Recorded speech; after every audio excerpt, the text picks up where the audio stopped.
Go for So, it. why don't I just say welcome to everybody to this Ideas That Matter? And indeed, we have today an idea that matters. And it's a collaboration of Inclusion Press and the Marshall Forest Center and Starfire and Tim and Jan and a myriad of others. But the idea under Ideas That Matter is we want to focus on things that actually will make a difference. And this story is quite remarkable because it traces the transition of a legacy organization that was doing wonderful work to an organization that is working with people and families to have full, engaged lives in the community. And that is wisdom that needs to be shared. That is an idea that matters. Linda? It's my first Zoom. This is the fourth Ideas That Matter session of 2024, and I was looking back. There have been 20 of them. We started in September 2020 with John McKnight when we were just trying to figure out this Zoom thing. We are so appreciative of the opportunity to gather for this book launch. It's a great story of courage and coherence and lifelong learning and inconvenient truths. And it'll be an evening with readings and reflections and some small group conversation. And we're just really happy to have you here. Folks, you joined. We're here from the US, Canada, registrations from the UK, Spain, and New Zealand. Welcome, welcome, welcome. And I want to pass it to you, Carol. Carol's the Family Network Coordinator for Starfire. Thank you, Linda. So for those of you who don't know me, I'm Carol. I head up the family work here at Starfire. Tonight, on behalf of Starfire, I just want to thank each of you for joining us this evening or morning, depending on where you're at and where you're zooming in from. Your presence tonight fills our heart, and we're grateful to see so many familiar faces in this space with us, but also some new faces. So we are just delighted to have you all joining us tonight. Tonight, we get to honor the history of Starfire and set the stage for our next chapter. And we're really happy to have you all joining us in that. It is my honor to introduce and hand it over to Jan Goings and Tim Vogt. Jan's going to be facilitating, and Tim is the man of the hour. So take it away for us. Thanks, Carol, and so glad so many of you are on again from so many places around the world and in different ways of connecting to our work. So just welcome again. And Tim's going to be able to jump in a little bit, but we have planned 3 conversations, 3 kind of talking areas we'd like to approach. And then in between those, just times for you, it's very, very small groups to just kind of have a little chat a little bit and bounce back to the group. And so we have really planned a way for us to think about what we're listening and hearing, and maybe some things that you might be thinking about in terms of the reading of what we've been talking about. And we know not everyone's read the book, but there's just going to be such an opportunity for a rich dialogue. So welcome. Tim, did you want to say anything before we kind of jump in? No, go for it, Jan. Just thanks for everybody for being here. Awesome. So I would just love to start with the first thing I noticed when I picked up this beautiful book. I know it's a little blurry. Who's in Your Life? Rethinking the Social Story of Disability. The first thing that just caught my eye was this amazing drawing of Ohio, which is where Starfire is based out of, although we reach farther than that, the Ohio River, and learning more about the artist and why, Tim, that you made this selection about this cover. Could you start there, and then we're going to jump into the context of the book. Sure. Yeah, always start with a little bit of art. So this is a mural that is about 6 foot long and about 3.5, 4 foot tall. And it actually was the perfect cover. When we were talking about what the cover should be, I kind of brought this to Jack and he said, Yep, that's what we got to go with. This is one of Starfire's very first community projects. So one of our big ahas, as many of you know, was that we had all these human beings with disabilities kind of trapped in our day program.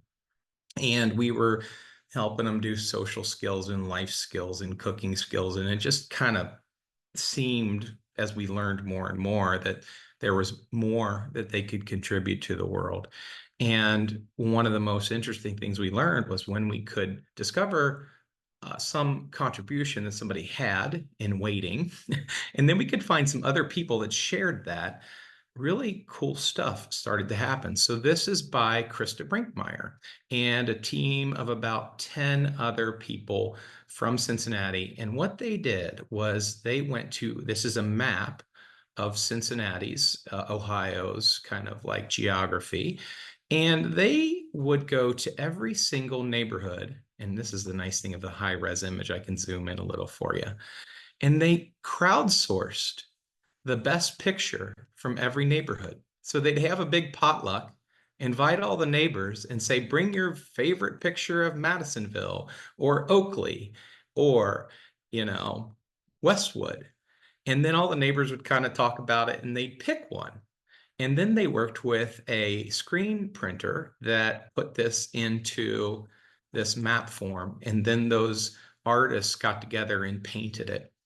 One of the cool things, if you get a copy of the book, and I can zoom in a little bit here, is during those potlucks, they actually asked people to write about their community. And there's a couple of these stories that are really pretty amazing. One down here is about saying that they were ashamed of the place they grew up in and they moved out as quick as they could.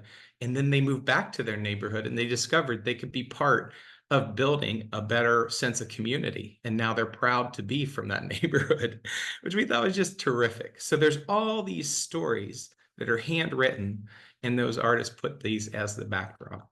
So for us, this was one of those very first projects that allowed us to see there was so much more if we stopped wasting the time of people with disabilities and started to think about what could Krista offer the world that was outside of the label of disability and was also connecting her to other people. So we just thought it was a perfect little cover for the book. Is that what you wanted to hear, Jean? Yeah, that was wonderful. And that's certainly a learning that's come over time for many of us in our work to be able to highlight and let gifts of people to really shine. So today we're going to have 3 brief conversations, and we would like to start kind of at the beginning. When I picked up the book, in addition to the cover, one of the things I read was Tim was serving as the executive director of Starfire from 2006 to 2017. And so in this book, as he writes, tells the story of that time and what he learned along the way, which gave him beautiful glimpses of a more inclusive future. Neighbors coming together, people discovering shared passions that can connect them in surprising ways and enriching their communities. Families forging alliances and allies that they never imagined. But as he says, it always wasn't like that. And so this book begins with the journey of prior to that it always wasn't like that. And we like to begin with starting at the beginning, because I'm really curious about everyone's origin story around disability and their experiences and your first kind of awareness that someone with a disability might exist, whether as a family member or a parent or a childhood friend, and what that's planted as a seed for one's understanding. So Tim, perhaps you can kick us off with maybe your first experiences that you talked about earlier in the book. Sure. This is a story from my childhood, and we'll just get right to it and read it. It's just a short little snippet from the first chapter. This is a story of me meeting a boy in my class named Jimmy, and Sister Mary Janet asked a couple of us boys to help him because he used a wheelchair. And this is the snippet here. We weren't trained on lifting Jimmy or helping in the bathroom beyond Jimmy's coaching and feedback. We never even wore gloves. We pushed his wheelchair in ways that could have possibly injured us all, but we did it and managed just fine. Sister Mary Janet either had the wisdom to know we could figure it out together or had no other choice, likely some combination. Either way, I got the impression that helping someone with a disability was a good thing to do in the world. Sister Janet and our teachers heaped praise on us for helping Jimmy. Our parents told us how proud they were of us. All of that felt great. Jimmy lived on my street, but we never really played together. He lived in a house on a hill with a long gravel driveway that may as well have been on a deserted island for how inaccessible it was.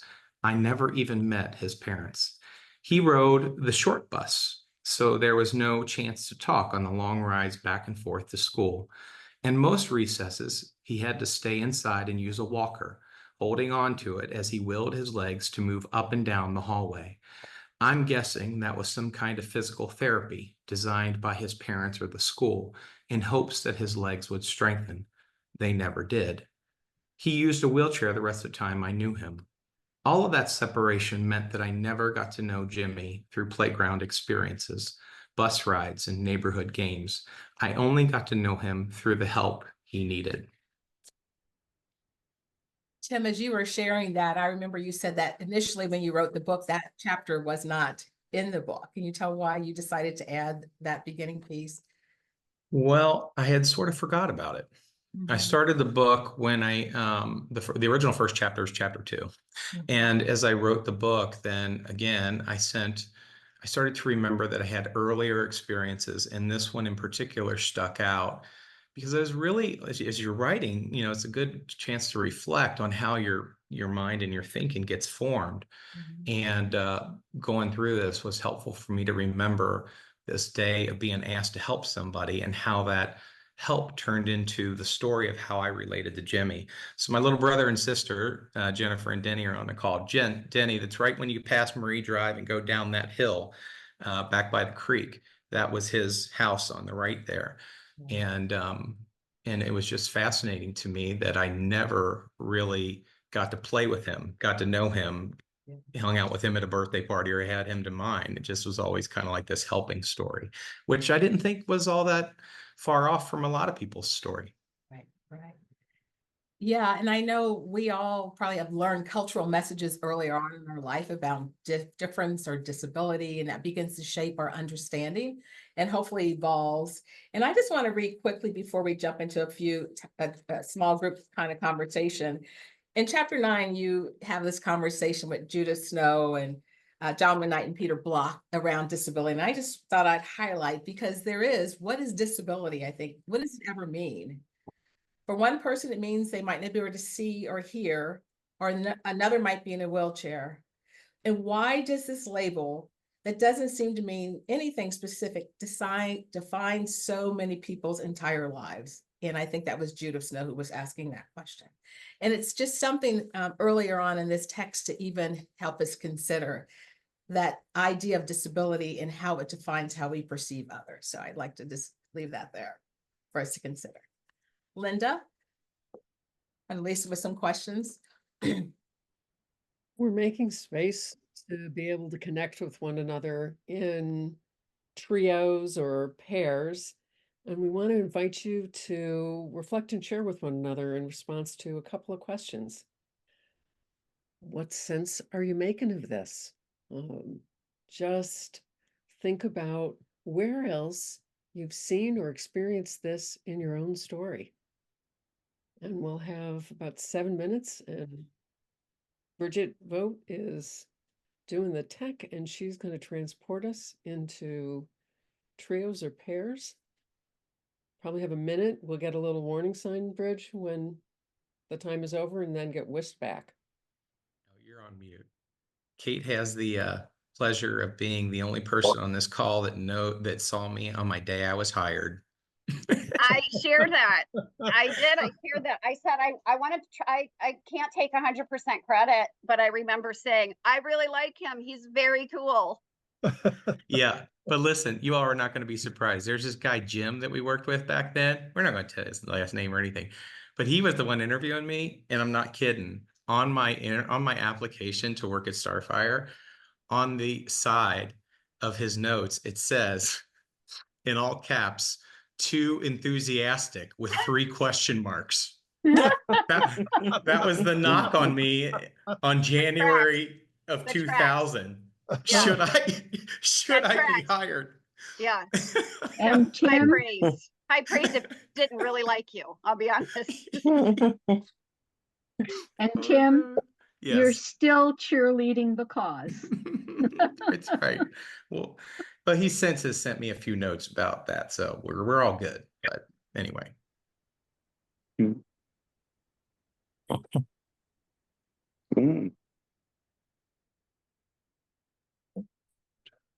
We all back, Bridge. Yes. Yes. So if you have any reflection, you can put them in the chat. And we can just keep moving on, I think, Oh, Jan and Tim with All what- right. Well, let's begin our second conversation. Talk, ready, Tim? So as I was thinking about this, we're going to jump ahead. You are now in your text here in your story, the executive director of Starfire, right? And there's a lot of just beautiful things that happened under your leadership, right? There was a lot of praises and accolades, and people were receiving services. And as you write, it felt really good, right? It felt really good and about those accomplishments. And that what we were doing was really what other organizations were doing. I hate to use the term state of the art, but that's kind of where that leadership was. But it seems somewhere, even as things were growing and expanding, you began to have this other voice in your head about you were listening to parents more deeply, asking questions, listening to their questions and their concerns about, is this what we want for our person that we love? Or is this the future that we want? What is the culture shaped around people with disabilities? And it seems like you were asking, really kind of having some internal reflection around that. There was a passage in the book where you were in conversation with a mother and father who were asking you and talking to you about, they really had never seen evidence of full inclusion for their loved one, for their daughter. Is it even possible? And it seemed like there were some messages going around our listening, our themes around wanting to dream about something different, but really concerned about isolation, loneliness, longing for connections, and some reassurance about things could possibly be different. So I was wondering if you could maybe read some of that or share some of your thought process as you kind of evolved in your thinking about how you thought about what we were doing with Starfire and what could be possibly next. Sure. Yeah. I mean, the great question, Jan. The idea that we would change everything at Starfire once we kind of discovered that there was something better, and to be honest with you, that part of what we were doing was causing people to be lonely or to be lonelier. That I thought everybody was going to be like, heck yeah, let's go and change everything and make it happen, right? But as soon as we started to talk about this out loud, instead of hearing, we heard some heck yeahs, but we also heard some people saying, don't change anything. What you're doing is great for my kid. I'm really happy with it, right? So anyway, this is a conversation that is almost verbatim that I had with the parents of a young woman with a disability who had been coming to our programs and to our building for a long time. A mother and father, Bob and Melly, once asked me if we could meet to talk about their daughter Robin's involvement with Starfire. They had heard about some of our new ideas and were worried that our programs would change. Their biggest problem was that they, like any parents of adults with disabilities, had no evidence of long-term relationships for Robin. We just haven't ever seen it, Tim, Bob told me. No one lasts. Have you ever noticed a moment of inclusion? I asked them. Was there ever a spark that someone might see her in a caring way? Melly offered 2 examples. Once, while Robin was in high school, there was a guy with bright blue spiked hair. He talked to Robin respectfully and included her in things with his friends. She sighed and continued, but after high school, we never saw him again. Another time, she told me, Robin was connected to a student from a local college. She was wonderful. She would pick Robin up and they would go out with her college friends. Bob finished the thought. But then she graduated and went to grad school in Washington. She visited a few times at holidays and made it a point to connect with Robin when she was back in town. He sighed deeply. But once she got married and had children, we never heard from her again. It struck me how often they must have witnessed small moments like those. Their hopes rose seeing a friendship spark, but fell when the relationship faded. It also struck me that despite all the evidence, they were still thinking on it and hoping there was a way. It occurred to me that there was no one way. There wasn't going to be one friend that lasted forever and then Robin never needed more. I started to notice how much my own thinking was trapped in the idea of permanent solutions to fluid, evolving, and continuing problems. Do you think it's likely that the young man with bright blue, spiked hair is still alive? I asked them. They agreed it was likely. Okay, so is it possible that he lives near a family with a child with a disability? We all agreed that it was possible. Then we got to the questions we could only imagine answers for. What would happen if that family knew that that person around the corner from them was the most inclusive person in Robin's life? They stared thoughtfully.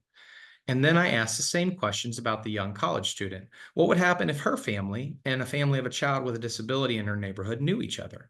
What would happen if that family knew that around the corner was a woman who was raising a family to follow in her footsteps in how she treated Robin? And that led us to the last set of questions. If we assume the first two scenarios are a possibility and that people are missing out on knowing each other in those situations, is it also possible that there is a man who lives around the corner from you, Bob and Melly, who used to be like the guy with the bright blue spiked hair in high school? Is it possible that one of the women around you used to volunteer at her college with a person with a disability? It hit me that it might be possible that what we long for, a person who is open to knowing a person with a disability, is right under our nose, and we just don't know it. And tragically, we weren't doing much to discover, nurture, and honor that possibility. Our questions had high stakes. All of us in that room had to consider the reality of loss and the responsibility of keeping hope alive. They were better questions than the ones we had been asking. They were holding us accountable to the idea that we could reach for more, but they were also scary. I could feel the breathtaking moment of commitment below the surface, but we left the conversation there. We were all missing each other. We dream of friendships, but a friendship takes work. It evolves over time. We can only have it if we invest years into it, but it never happens if we don't invite people over for that first cookout or strike up a conversation at the grocery store. Those moments are awkward, but they are critical in starting the story of friendship. I mean, that's such a powerful passage. We were all dreaming of friendships, but a friendship takes work. It evolves over time. And that's just really powerful. And then I think you've also gone on to, so then where's Starfire's role in that? And not really a question, but as in your book, you write about the fact that when people aren't connected or cared for, protected and have that affection, sometimes really tragic things happen. And so that is also the reality of what you write about some experiences you have with some people who just really need some additional support and looking after it. So that isolation and loneliness is really real. It's just part of our culture that we are really trying to address. I love this line about, I could see that Starfire was just a placebo for friendship. Right. It's a powerful line. If anyone's following, we're on 107. And that is kind of, I think, part of that shifting that was happening in your thought process as executive director, am I right? Like, what is Starfire's new role? But, Tim, as you were talking about, I appreciate the vulnerability and risk that you took about really listening to parents and being open to asking those deep questions, right? And not really, I mean, continuing to lead Starfire, but being open to what if there's something different? Where is that possibility? And what are the stakes here if we don't keep trying to figure that out? Yeah, I mean, it's funny is working with Carol and some of the other families that are on the call here, we always talk about we have to be on the side of the child with a disability first, but we have to be on the parent's side second, right? And that they also are getting the impact of being left out of stuff.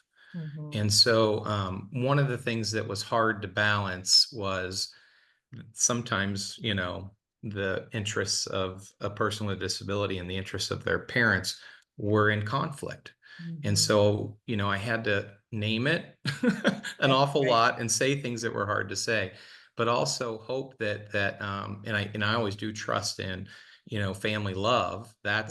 That's what seems to save the day a lot of times, you know, that the families are up for, okay, you're right. Like, you know, I have to figure out how to take a brave step or try something Mhm. different. So Yeah. It is bravery, isn't it? It's a risk. Yeah, yeah, I think so. yeah. Linda, would you like to take us and lead us into another small group conversation? Oh, thank you. Well, we really appreciate the question, what are the stakes here? And we want to invite people to think about that. And again, where else have you seen or experienced this in your own story? And what action might you take? Just reflect on those questions, and Bridget has them in the chat. We'll get whisked into small groups. Welcome back, everybody. Yeah, awesome. Thank you. So we have one more conversation, Tim and and Tim, I would love for you to tell us where we are in terms of Starfire and your thought process and the changing in pattern. You identify in the book a pattern of rejected, controlled, lonely, limited, to changing that to a new pattern around people with disabilities and our connections around acceptance, supported, connected, and free. That last one just gets me all the time. This was our new work, and that was worth fighting for: accepted, supported, connected, and free.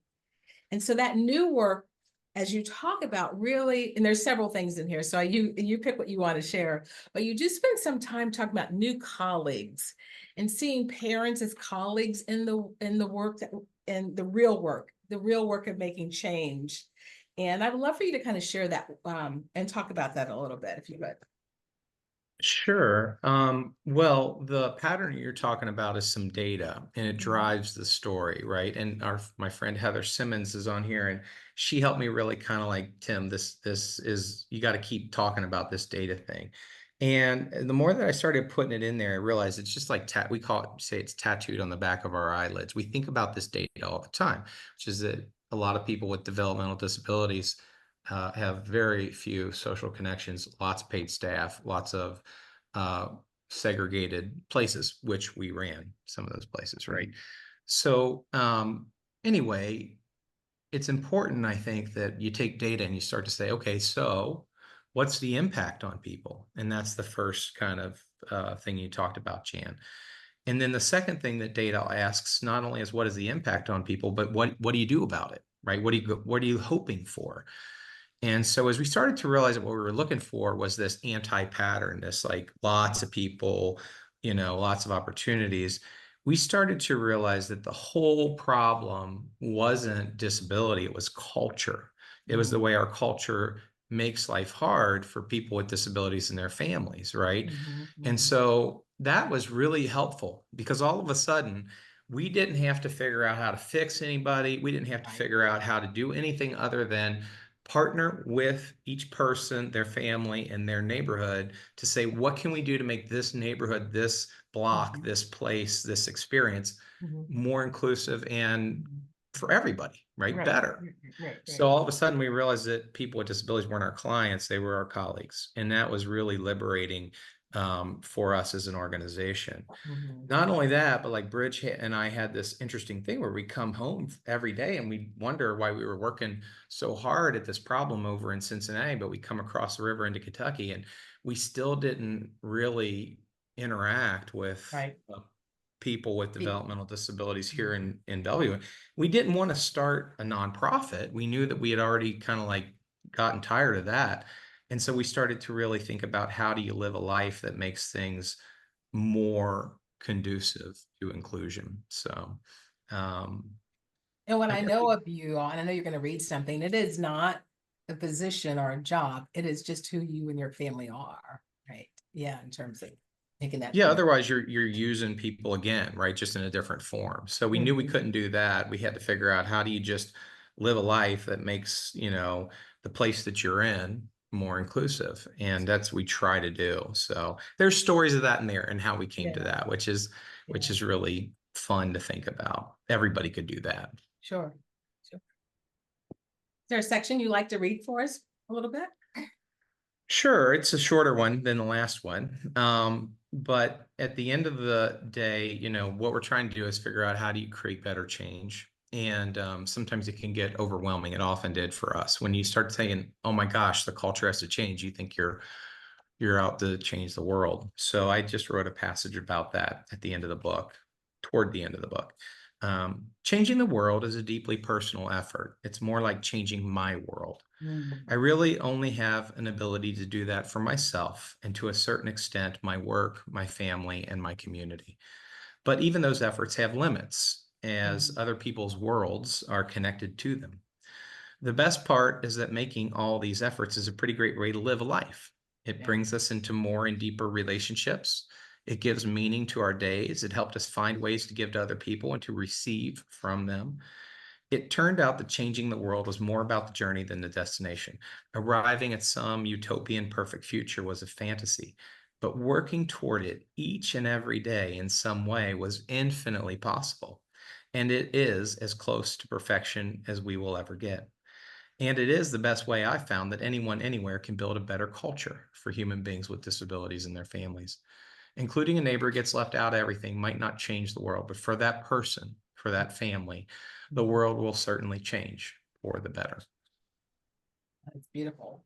One individual, one family at a time. And one family at a time. And I know that you and Bridget, this is not work or career. It's just who you are. And I certainly have met your sons. And this is just a part of your family's commitment to really just make connections in their local community and just live that out. Live that out. And that's actually really quite powerful. I think we could go maybe to a small group conversation really quickly, and then we'll come back. Have Tim give some final words and maybe take some Q&A. That's great. Folks, just think about what's resonating for you here and think about what's possible in your work or in your life, and who stands to benefit from your actions. Share with each other what you're thinking about. All right, welcome back, good people. I believe everyone has re-entered this large group with us.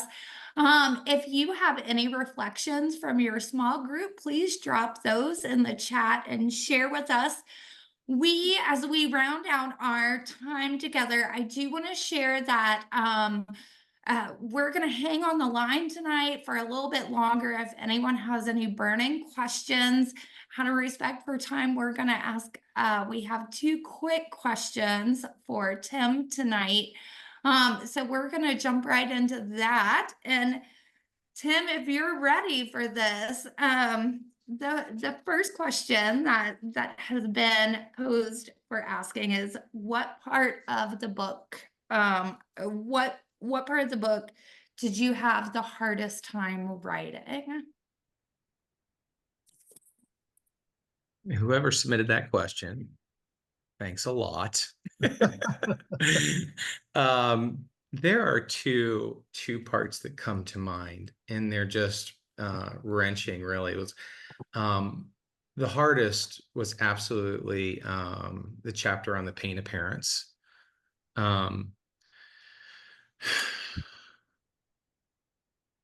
Parents that were willing to, on behalf of their children whose voice isn't heard, express what must be just a fraction of what their children would probably say that living with an intellectual disability must be like. Having to write that, there are parents who I don't think you can look away, and they told me through conversation, they told me through their actions. So that chapter is absolutely devastating to write. It's also devastating to read. But again, if we ignore it and we don't talk about it, then everything seems to go along and everybody thinks it's hunky-dory, and it's not. So that was number one by far the hardest chapter to write. But there's other parts where essentially like what I kind of came to understand was that I could represent as a person the two forms of trouble that people with disabilities are up against. One comes in the form of an absent community. So by not knowing a single person with an intellectual disability in my hometown, and not really knowing many of my neighbors, which is in the book, I was embodying that absent community. And so writing about that absence and taking responsibility for it is really hard because it doesn't feel awesome to talk about that, right? And then the second bit of trouble is how the system and services try to fix that problem, fill that hole, right? And accidentally make it worse because then the isolation gets reified. It gets created as almost like a given.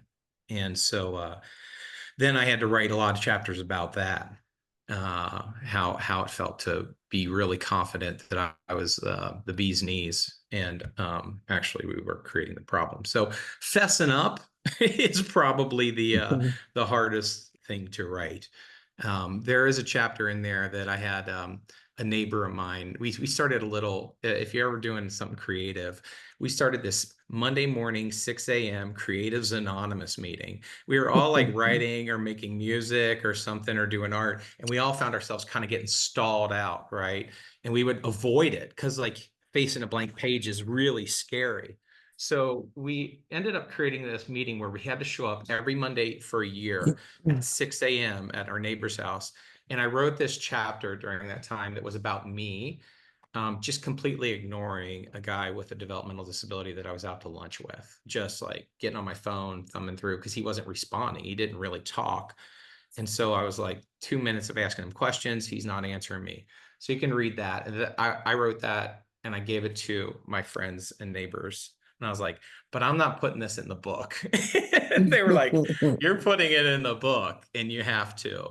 So those are really, really hard chapters. All that was really hard to write, but I think it was important. So As a parent who's read the book, Tim, though it was a hard chapter to read, but I appreciate you naming that hard piece. The work you did to change has had just a beautiful impact. So thank you for that.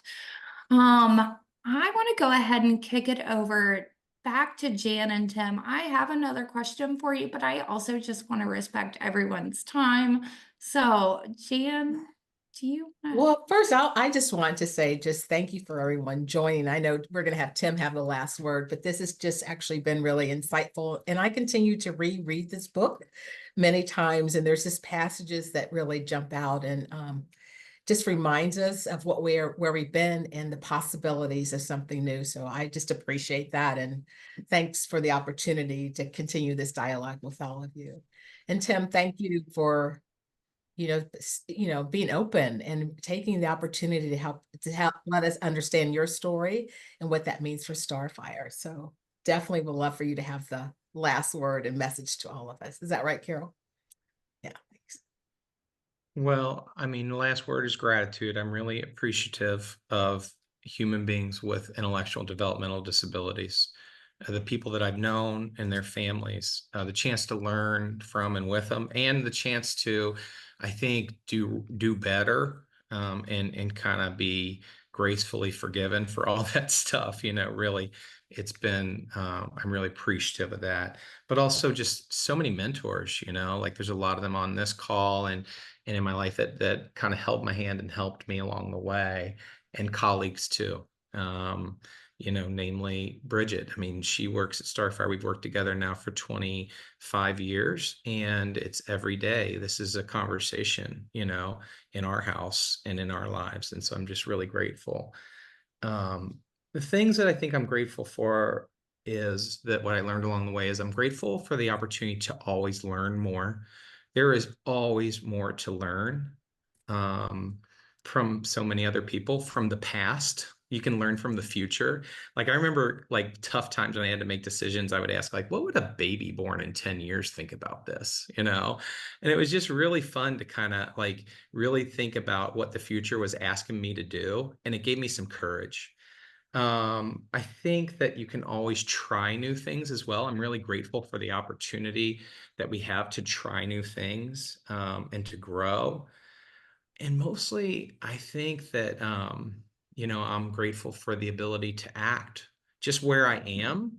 Like I don't need you don't have to like feel like you won the world, you can just take an action where you are, and that is enough on a daily basis.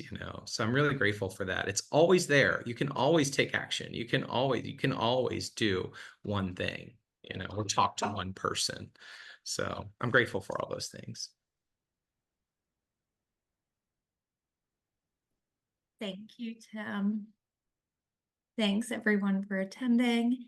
We're going to hang on the line. If you have burning questions, feel free to hang on the line with us, but also know that you can hit that leave button and be okay too. So